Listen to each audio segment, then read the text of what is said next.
Hey everybody, for this week's discussion we were supposed to go over which part of the Milky Way galaxy we believe to be the best place for habitable exoplanets.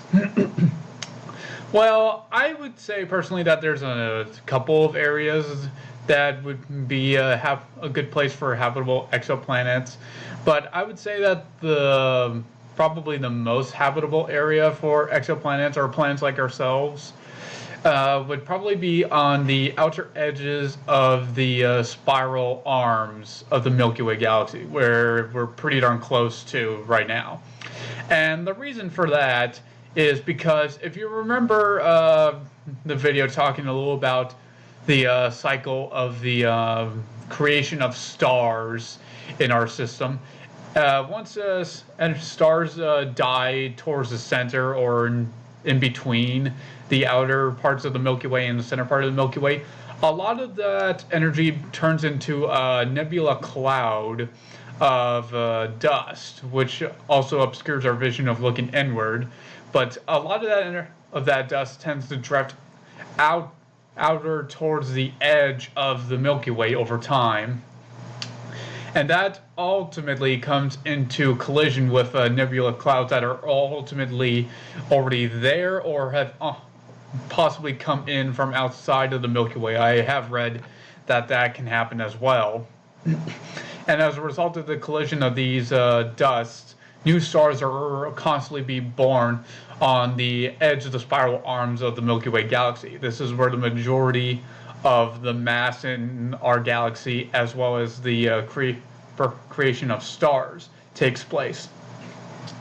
So as a result, I think that this area is the most habitable place for habitable exoplanets to happen, simply because that this is where the majority of stars take place. And out here, you don't have to worry nearly as much about the well, with the amount of mass out here, there's already the system of gravitational play, like with our the planets here in our part of the solar system, working with the sun, our orbits, because of the amount of mass that is in the outer arms. There's that gravitational play with each other, so there's those orbits of the different stars around the different focal points, and ultimately planets around those stars because of the amount of mass that the stars tend to have at the edge of the spiral arms.